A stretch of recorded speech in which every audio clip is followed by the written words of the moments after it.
അസ്സലാമു അലൈക്കും വറഹ്മത്തുള്ളാഹി തആല വബറകാത്തു. ബുഷിയുടെ ഉമ്മ അതാ വാതിലിൽ മുട്ടുകേട്ട് തുറന്നു. എന്നാൽ മറ്റാരുമായിരുന്നില്ല, അതെ അൻഷിഫിൻ്റെ ഉമ്മയായിരുന്നു. എൻ്റെ കുട്ടി എവിടെ? അതെ, നിങ്ങളിങ്ങനെ വന്ന് കയറാൻ പറ്റൂല, ഇതിവിടെ പേഷ്യൻ്റ് കിടക്കുന്ന സ്ഥലമാണ്. ബുഷിയുടെ ഉമ്മയുടെ വാക്കുകൾ കേട്ട് ആ സ്ത്രീ പറഞ്ഞു, എൻ്റെ മോനൊന്ന് കാണാൻ വേണ്ടിയിട്ടാണ്. എൻ്റെ മോനക്ക് ഞാൻ ഭക്ഷണം ഉണ്ടാക്കി കൊണ്ടുവന്നിട്ടുണ്ട്. എൻ്റെ മോൻ എവിടെ? ഒന്ന് കാണാൻ പറ്റുമോ? എന്നാൽ ആ ഒരു ഉമ്മയുടെ ശബ്ദം ബുഷി കേട്ടറിഞ്ഞു, തിരിച്ചറിഞ്ഞു. അവൾ പെട്ടെന്ന് ഉമ്മാ എന്ന് പറഞ്ഞ് പതുക്കെ എഴുന്നേൽക്കുവാൻ വേണ്ടി ശ്രമിക്കുന്നു. എന്നാൽ പെട്ടെന്ന് ബുഷിയുടെ ഉമ്മ, എന്താ നിനക്ക്? ആരെങ്കിലും വലിഞ്ഞു കയറി വരുമ്പോഴേക്കും അവരെ കാണാൻ അത്ര ധൃതി? ഉമ്മ, അതെൻ്റെ ഭർത്താവിൻ്റെ ഉമ്മയല്ലേ? ആ, ഭർത്താവിൻ്റെ ഉമ്മ, ആ കഴിവ് കെട്ടവൻ്റെ ഉമ്മ എനിക്ക് ഏറ്റരുത് ഇങ്ങോട്ട്. മോളെ ബുഷി, എൻ്റെ മോനെവിടെ?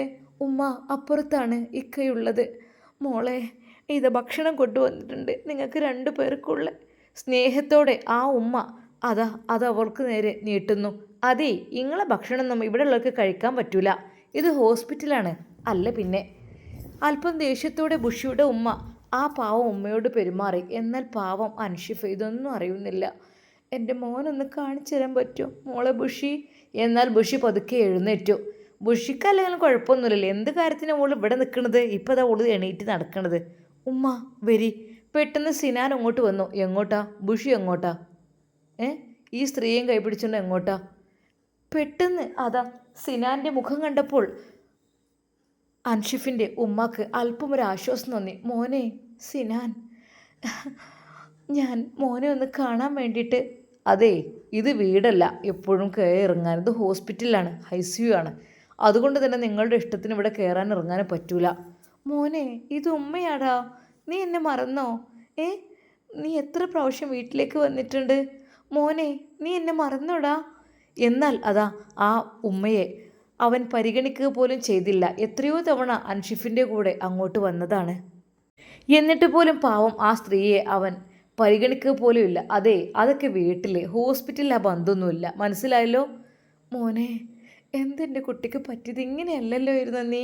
പിന്നെന്താ, എനിക്ക് മോനെ ഒന്ന് കാണാൻ പറ്റുമോ? ശരിക്കും സിനാൻ്റെ ഭാവവും ആ ഒരു നോട്ടവും എല്ലാം മാറിയിരിക്കുന്നു. അവൻ അങ്ങനെ അല്ലായിരുന്നു. വീട്ടിലേക്ക് എത്രയോ പ്രാവശ്യം വന്നിട്ടുണ്ട്, ചായയും വെള്ളമൊക്കെ ഉണ്ടാക്കി കൊടുത്തിട്ടുണ്ട്. പക്ഷേ ഇപ്പോൾ ഇതാ അവൻ്റെ സ്വഭാവമെല്ലാം മൊത്തത്തിലങ്ങ് മാറിയിരിക്കുന്നു.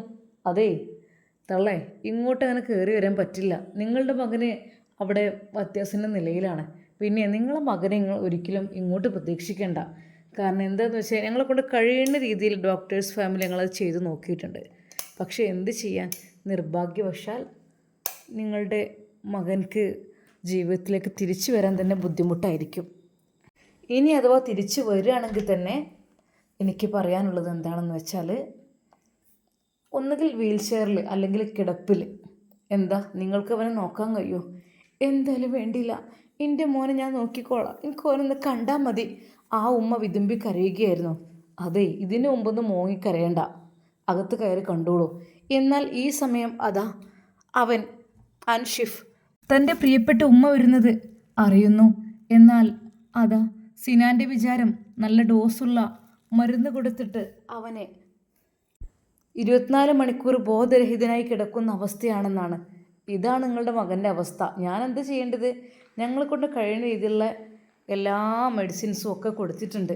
പിന്നെ അതെ, നിങ്ങൾ മകൻ്റെ കാര്യത്തിൽ കൂടുതലായിട്ട് ഇനി വിഷമിക്കേണ്ട ആവശ്യമില്ല. എന്തായാലും ആ ബുഷിയുടെ ജീവിതം തകർന്നു പോയി. അതായത് എന്താണെന്ന് വെച്ചാൽ, ബുഷിക്ക് ഇനി അവൻ്റെ കൂടെ ഒരു ജീവിതം ഉണ്ടാവില്ല. ഒരിക്കൽ പോലും അവനതിന് കഴിയില്ല. ശരിക്കും എഴുന്നേറ്റ് നടക്കാൻ പോലും കഴിയില്ല. നിങ്ങളെ കാര്യം നിങ്ങൾ തന്നെ നോക്കേണ്ടി വരും മിക്കവാറും. അല്ലാതെപ്പോൾ ശരിക്കും ഡോക്ടർ സിനാൻ്റെ വാക്കുകൾ കേട്ട് ആ ഉമ്മ തകരുകയായിരുന്നു.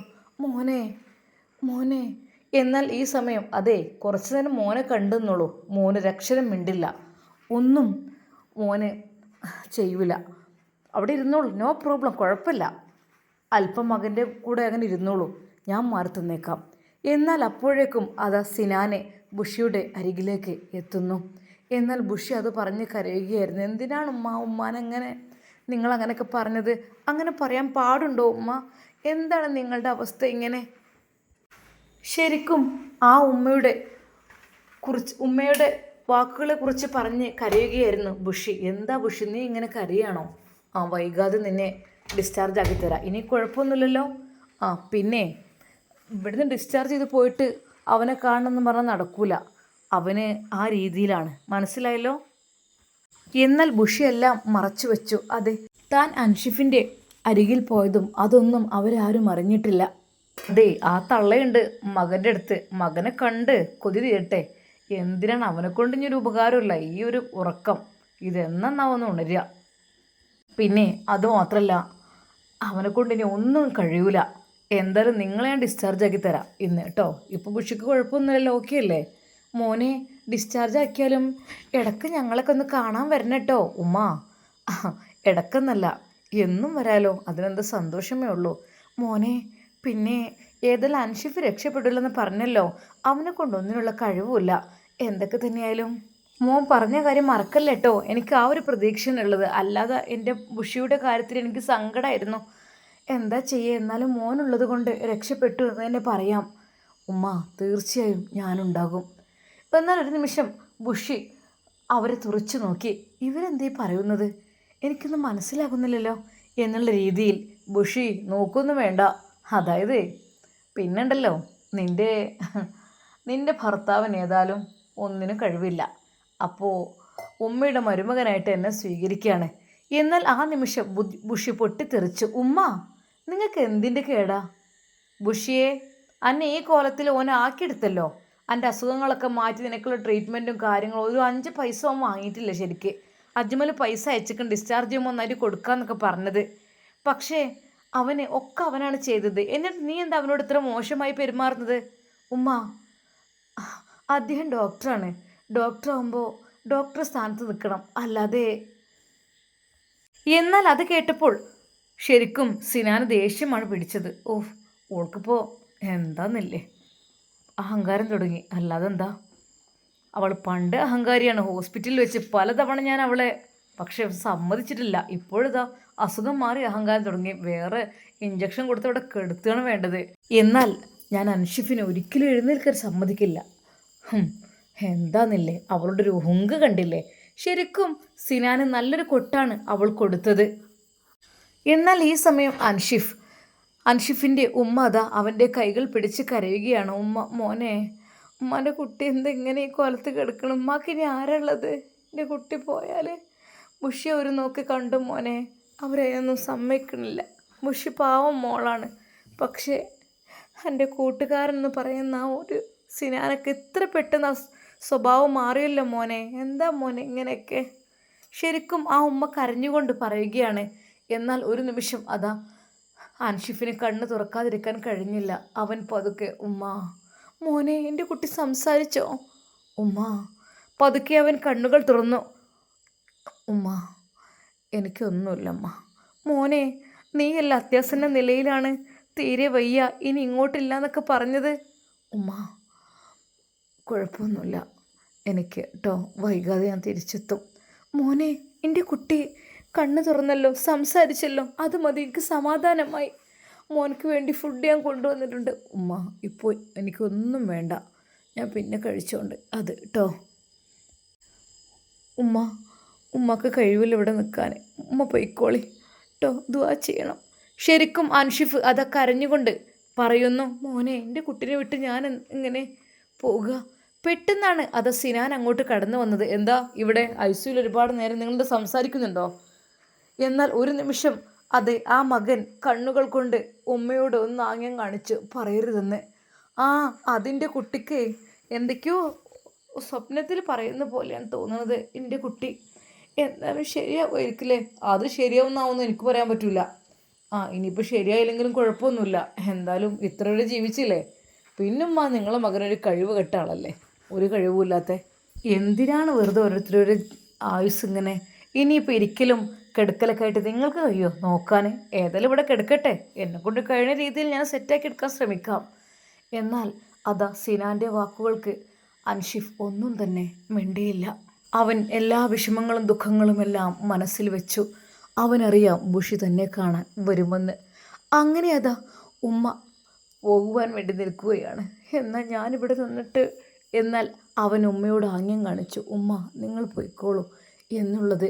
എങ്കിലും തൻ്റെ മകൻ തന്നോട് മിണ്ടിയിരിക്കുന്നു, കണ്ണുകൾ തുറന്നിരിക്കുന്നു എന്നുള്ളൊരു ആശ്വാസം ആ ഉമ്മക്കുണ്ടായി.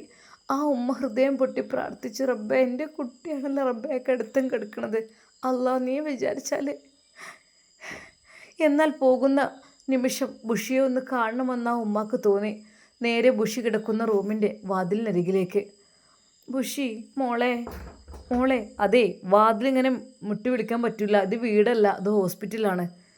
ഒരു നിമിഷം ബുഷി ഉമ്മയുടെ ശബ്ദം കേട്ട് വാതിൽ തുറന്നു. ഉമ്മ, മോളെ, ഉമ്മ പോട്ടെ കേട്ടോ, ഭക്ഷണം കഴിച്ചോളിട്ടോ, കുറച്ച് ഭക്ഷണം മോനക്കും കൊടുക്കാൻ കേട്ടോ. ആ ഉമ്മ നിങ്ങൾ വിഷമിക്കല്ലേ, അതൊക്കെ ഞാൻ ചെയ്തോളാം. ഉമ്മ പോവുകയാണോ? അതെ മോളെ, പോട്ടെ. എൻ്റെ കുട്ടികൾക്കൊരു മനസ്സിലൊരുപാട് ആഗ്രഹം ഉണ്ടായിരുന്നു മോളെ, പക്ഷേ സാരല്ല ഉമ്മ, അതൊക്കെ ശരിയാവും, ഉമ്മ വിഷമിക്കില്ലേ. എന്നാൽ ഉമ്മയെ നല്ല രീതിയിൽ അതാ ബുഷി യാത്രയാക്കുന്നു. മോളെ, മോനെ നോക്കണം കേട്ടോ, പാവണ്ട് കുട്ടിട്ടോ. ആ സിനാൻ്റെ ചതിയിൽ പെട്ടത് എൻ്റെ കുട്ടി, അങ്ങനെയൊന്നും അല്ലായിരുന്നു. പാവണ്ട് കുട്ടി, എന്താ ചെയ്യുക, അവന് ആനക്കള്ളനാണ് മോളെ, നോക്കിക്കട്ടോ നിൻ്റെ ജീവിതം. ആ ഉമ്മയുടെ വാക്കുകൾ അതായിരുന്നു. എന്നാൽ ബുഷി പറഞ്ഞു, ഉമ്മ നിങ്ങൾ മോൻ്റെ കാര്യത്തിൽ, അൻഷിഫ് ഖാൻ്റെ കാര്യത്തിൽ നിങ്ങൾ വിഷമിക്കണ്ട, അതെ അദ്ദേഹത്തിൻ്റെ കാര്യം ഞാൻ നോക്കിക്കോളാം. അങ്ങനെ അതാ ഉമ്മ യാത്ര തിരിച്ചു കരഞ്ഞുകൊണ്ട്. എന്നാൽ ഈ സമയം ബുഷിയെ ഉമ്മ വിളിക്കുന്നു. എന്തു ഉമ്മ? ആ പിന്നെ ഒക്കെ എടുത്തു വെക്കണേ, നമ്മൾ പോവുകയാണ് ഡിസ്ചാർജ് ചെയ്തിട്ട്. ഉമ്മ നിങ്ങൾക്ക് എങ്ങനെ തോന്നുന്നു? ഡിസ്ചാർജ് ചെയ്ത് ഞാൻ വീട്ടിലേക്ക് വരണമെന്നാണോ നിങ്ങൾ പറയുന്നത്? അല്ലാതെ പിന്നെ എന്താ എൻ്റെ കെട്ടിയവൻ്റെ അടുക്ക് പോവാണോ? ഉമ്മ, എൻ്റെ ഭർത്താവാണ് ആ റൂമിൽ പരിക്കേറ്റ് കിടക്കുന്നത്. അദ്ദേഹത്തിൻ്റെ സ്ഥിതി കുറച്ചധികം മോശമാണ്. എന്നെപ്പോലെ എഴുന്നേറ്റ് നടക്കുവാനും നിൽക്കുവാനും കഴിയാത്ത അവസ്ഥയാണ് അദ്ദേഹത്തിന്. ഈ ഒരു അവസ്ഥയിൽ ഞാൻ എൻ്റെ ഭർത്താവിനെ വിട്ട് എങ്ങനെ പോരും? ബുഷിയുടെ വാക്കുകൾ കേട്ടപ്പോൾ ഒരു നിമിഷം ബുഷിയുടെ ഉമ്മ, പിന്നെ ആ കഴിവ് കെട്ടവൻ ഈ നോക്കിയെന്നെങ്കിൽ എന്തിനാടി, എനിക്ക് എന്തേ ഉപകാരം ഉണ്ടോ അവനെക്കൊണ്ട്? ഉമ്മ പാവമാണ്, ഒരിക്കൽ പോലും ഞാൻ അദ്ദേഹത്തെ വിട്ട് പോരുന്നില്ല, അദ്ദേഹം ഡിസ്ചാർജ് ആകുമ്പോൾ ഞാനും പോരുന്നുള്ളൂ. എന്നാൽ പെട്ടെന്ന് സിനാൻ അങ്ങോട്ട് വന്നു. ബുഷി, നിൻ്റെ ആരോഗ്യം നീ നോക്കുന്നില്ല, മനസ്സിലായല്ലോ? നിനക്ക് എന്തിൻ്റെ കേടാ? അതെ, ഡിസ്ചാർജിനെ എഴുതിയിട്ടുണ്ട്, ഇവിടുന്ന് ഹോസ്പിറ്റലിൽ നിന്ന് പോകണം, വേറെ പേഷ്യൻസിന് ICU റൂംസൊക്കെ ആവശ്യമുണ്ട്. എന്നാൽ ഒരു നിമിഷം സിനാൻ്റെ മുഖത്തേക്ക് ബുഷി നോക്കി. നിങ്ങളുടെ ഡോക്ടറാണോ? അതെ, ഒരു ഭാര്യയുടെയും ഭർത്താവിൻ്റെയും സ്നേഹത്തിൻ്റെ വില നിങ്ങൾക്കറിയില്ല അല്ലേ? ഭാര്യയും ഭർത്താവ്, എന്ത് ഭർത്താവാടി നിൻ്റെയൊക്കെ ഭർത്താവ്? നിന്നൊന്നും ഇതുവരെയായിട്ട് എന്നെക്കൊണ്ട് പറയിപ്പിക്കണ്ട. പറഞ്ഞോളൂ, എല്ലാം പറഞ്ഞോളൂ. പക്ഷേ എൻ്റെ അൻഷിഫ്ക്ക് പാവമായിരുന്നു. അതെ, നിങ്ങളാണ്. എന്താടി, എന്ത് നിനക്ക്? നിൻ്റെ ആ ഒരു നെകളിപ്പ് ഇപ്പോഴും മാറിയിട്ടില്ലല്ലോ, കുറച്ച് അഹങ്കാരമുണ്ട് നിനക്ക്. നിൻ്റെ അഹങ്കാരമൊക്കെ ഞാൻ മാറ്റിത്തരാടി, എൻ്റെ കയ്യിലൊന്ന് കിട്ടട്ടെ. അനാവശ്യം പറയരുത്. സ്വന്തം കൂട്ടുകാരനെയാണ് നിങ്ങൾ ചതിക്കുന്നത്, അത് നിങ്ങൾ മറക്കരുത്. എന്നാൽ ബുഷിയുടെ ഉമ്മ, എൻ്റെ പൊന്നാര ബുഷിയെ, ആരോടെ സംസാരിക്കുന്നത്? അത്രയും വലിയ ഡോക്ടറോടാണ് നീ സംസാരിക്കുന്നത്. നീ പറയുന്നത് മോശമാണ് കേട്ടോ ഇങ്ങനെയൊക്കെ. ഉമ്മ, ആരായാലും കാര്യം പറയണമല്ലോ, ഡോക്ടറാണെങ്കിലും വക്കീലാണെങ്കിലും. എന്താ ബുഷി നിനക്ക്, എന്തിൻ്റെ കേടാ? കുറച്ചു നേരമില്ലെങ്കിൽ ഇളക്കം തുടങ്ങിയിട്ട്. ഉമ്മ, എനിക്കിവിടെ നിൽക്കണം, അതെനിക്ക് പറയാനുള്ളൂ. എനിക്ക് അൻഷിഫിനെ പരിചരിക്കണം, അല്ലാതെ എന്നെ കൂട്ടി നിങ്ങൾ ഹോസ്പിറ്റലിൽ നിന്ന് ഡിസ്ചാർജ് ചെയ്ത് പോയി കഴിഞ്ഞാൽ അൻഷിഫിൻ്റെ കാര്യം ആര് നോക്കും? അതിനല്ലേ ഞാനിവിടെ. ഇവിടെ നഴ്സുമാരുണ്ട്, ഡോക്ടറുണ്ട്, പിന്നെ ഇവരുടെ ചാർജ് ഞാൻ ഏറ്റെടുക്കുക എന്നുള്ളതുകൊണ്ട് തന്നെ മറ്റുള്ള ട്രീറ്റ്മെൻറ്റ് ഞാനിപ്പോൾ പോകുന്നില്ല. ഉമ്മ, നിങ്ങളൊന്നും കൊണ്ട് വിഷമിക്കണ്ട, ഞാൻ കാര്യങ്ങളൊക്കെ നോക്കിക്കോളാം. ഡിസ്ചാർജ് ചെയ്ത് നിങ്ങൾക്ക് വണ്ടി ഞാൻ വിളിച്ചു തരാം. ശരിക്കും സിനാൻ്റെ വാക്കുകൾ കേട്ടപ്പോൾ അവൾക്ക് ദേഷ്യമാണ് വന്നത്. റബ്ബേ, ഇത്രയും വലിയ ചതി. ഉമ്മ, ഇങ്ങക്കറിയോ, സിനാനെ ചതിക്കാണ് നമ്മളൊക്കെ. എടി പോടി ഒന്ന്, ഇത്രയും നല്ല ഉപകാരം ഡോക്ടർ, നീ ചതിയനാണ്, അങ്ങനെയാണ്. പിന്നെ എന്താ നിൻ്റെ മനസ്സിനുള്ളിൽ? അങ്ങനെ പറയാൻ പാടുണ്ടോ? നല്ലൊരു ഡോക്ടർ കയ്യിൽ കിട്ടി നഷ്ടപ്പെടുത്തണോ? പിന്നെ ഞാൻ ഒരു കാര്യം പറഞ്ഞു തരാം. നിൻ്റെ ഭർത്താവ് അൻഷിഫിന് എഴുന്നേൽക്കാനൊന്നും കഴിയൂല, അവനാ മരണക്കിടക്കയിലേക്കാണ് പോകുന്നത്. പക്ഷേ നിനക്കിനി ജീവിതമുണ്ട്. പിന്നെ നിന്നെ സംരക്ഷിക്കാൻ പറ്റിയ ഒരാളാണ് ഡോക്ടർ സിനാൻ, മനസ്സിലായല്ലോ? ഉമ്മ അവളോട് ദേഷ്യപ്പെടുന്നു. സിനാനും എന്നാൽ സിനാൻ പറഞ്ഞു, ഞാൻ എന്നെ കൊണ്ടുവിടാം, വരി, ഇനി വണ്ടി വേറെ വിളിക്കൊന്നും വേണ്ട. എന്നാൽ ബുഷി പറഞ്ഞു, ഇല്ല, ഞാനില്ല, ഞാനൊരിക്കലുമില്ല. എൻ്റെ ഭർത്താവ് ഇവിടെ കിടക്കുന്നുണ്ട്. ഭർത്താവിനെ വിട്ടു പോരാൻ ഞാൻ തയ്യാറല്ല. ബുഷി തറപ്പിച്ച് പറഞ്ഞു. ശരിക്കും സിനാനും ഉമ്മാക്കും അത് വല്ലാത്തൊരു ഷോക്കായി. ബുഷി, നീ എന്തീ പറയുന്നത്? സിനാൻ ചോദിച്ചു. അതെ, എൻ്റെ ഭർത്താവ് അൻഷിഫ് ആ റൂമിലുണ്ട്. ഒരിക്കൽ പോലും ഞാൻ തയ്യാറല്ല അദ്ദേഹത്തെ വിട്ടു വരാൻ. ആ കഴിവ് കെട്ടവനെ വീണ്ടും നീ തലയിൽ വെച്ച് നടക്കുന്നൊടി. സിനാൻ അല്പം ദേഷ്യത്തോടെ അവളോട് പറഞ്ഞു. അതെ, എന്തായാലും എന്നെ നിക്കാഹ് കഴിച്ചത് അദ്ദേഹമാണ്. അദ്ദേഹം എന്നും എൻ്റെ ഭർത്താവ് തന്നെയാണ്. അല്ലാതെ നിങ്ങൾ ആരെന്ത് പറഞ്ഞിട്ടും കാര്യമില്ല, അവൾ വിതുമ്പിക്കൊണ്ട് പറഞ്ഞു. എന്നാൽ ബുഷിയെ പിടിച്ചു വലിക്കുവാൻ വേണ്ടിയിട്ട് ഉമ്മയും സിനാനും ശ്രമിക്കുന്നു. അതെ, സുഖമില്ല എന്ന് പറഞ്ഞിട്ട് കയ്യും കാലം കെട്ടിക്കൊണ്ടെന്നെ അറിയായിട്ടൊന്നല്ല, വേണ്ടെന്ന് വിചാരിച്ചിട്ടില്ല. നിൻ്റെ പ്ലാൻ എന്താ? അൻഷിഫിന് ഞാൻ നോക്കിക്കോളും, എന്ത് വേണമെന്ന് വെച്ചാൽ, അല്ല നീ ഇവിടെ നിൽക്കേണ്ട ഒരു ആവശ്യമില്ല. ഇപ്രാവശ്യം സിനാൻ അല്പം ദേഷ്യത്തോടു കൂടിയാണ് അവളോട് അത് പറഞ്ഞത്. എന്നാൽ ബുഷി ഉറച്ചു നിന്നു. ഈ ഹോസ്പിറ്റലിൽ നിന്ന് ഞാൻ പോകില്ല. എൻ്റെ ഭർത്താവുണ്ട് അവിടെ. എൻ്റെ ഭർത്താവിനെ വിട്ട് ഞാൻ പോകില്ല. അദ്ദേഹത്തിൻ്റെ കാര്യം പിന്നെ ആര് നോക്കും? അവൾക്ക് കാര്യം മറ്റൊന്നുമല്ലായിരുന്നു. ഓരോ ഇഞ്ചക്ഷൻ അവിടെ നൽകുന്നുണ്ട്, അത് തടയുക എന്നതായിരുന്നു ലക്ഷ്യം. അതെ, പെട്ടെന്ന് എടുത്തു ചാടിക്കഴിഞ്ഞാൽ ഒരു പക്ഷേ അവൻ ഒന്നിനും മടിക്കില്ല. അവൻ എന്തെങ്കിലും ഡോസിൽ ഇഞ്ചക്ഷൻ വെച്ച് ഈ ഭൂമിയിൽ നിന്ന് തന്നെ അങ്ങോട്ട് പരലോകത്തേക്ക് വിടും. ആ രീതിയിലുള്ള ഐറ്റംസിലുള്ള മെഡിസിൻസും കാര്യങ്ങളൊക്കെ ഡോക്ടേഴ്സിന് നന്നായിട്ടറിയാം. എന്നാൽ അതുപോലെ തന്നെയാണ് ബുഷിക്കും ഏറെക്കുറെ അറിയാം. എന്നാൽ അവൾക്ക് ഭയമുണ്ട്. പഠിച്ചോനെ, എന്തായിത്തീരും, എങ്ങനെയാവും എന്നതിനെക്കുറിച്ചൊക്കെ. കാരണം അതിനിടയിൽ വല്ലതും കൊടുക്കുന്നുണ്ടോ എന്തോ അറിയില്ല. ഏതായാലും ആ ഡോസ് ഞാൻ മരുന്ന് മാറ്റിയത് കൊണ്ട് റബ്ബേ കുഴപ്പമൊന്നും ഇല്ലായിരിക്കും. ഒന്ന് കാണാൻ കൊതി തോന്നുന്നു. എന്താ എന്താ ബുഷി നീ ഇങ്ങനെ ആലോചിക്കുന്നത്? എന്താ ഡിസ്ചാർജ് ചെയ്ത് പോകുന്നില്ലേ? ഉമ്മ പൊയ്ക്കോളി. പിന്നെന്താടി നിനക്കെന്തോടെ പണി? എൻ്റെ ഭർത്താവ് ആ റൂമിൽ കിടക്കുന്നുണ്ട്. എനിക്കവരെ പരിപാലിക്കണം. ശരിക്കും അവളുടെ വാക്കുകൾ കേട്ടപ്പോൾ ഡോക്ടർ സിനാനും ഉമ്മയും ഞെട്ടിപ്പോയി. എന്നാൽ അവരുടെ പ്ലാനിങ് ഇതായിരുന്നു, ഡിസ്ചാർജ് ചെയ്തിട്ട് നേരെ വീട്ടിലേക്ക് പോവുക, സിനാൻ ഇടയ്ക്കിടെ അവിടെ സന്ദർശിക്കുക.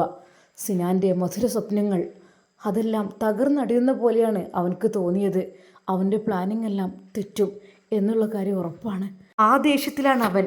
അതെ, ബുഷ് പൊയ്ക്കോട്ടെ, അവിടെയാകുമ്പോഴാണ് ഒന്നുകൂടെ സൗകര്യം വീട്ടിൽ. ഇനിയൊരിക്കലും ആ അൻഷിഫിൻ്റെ വീട്ടിലേക്ക് എത്തിപ്പെടരുത്.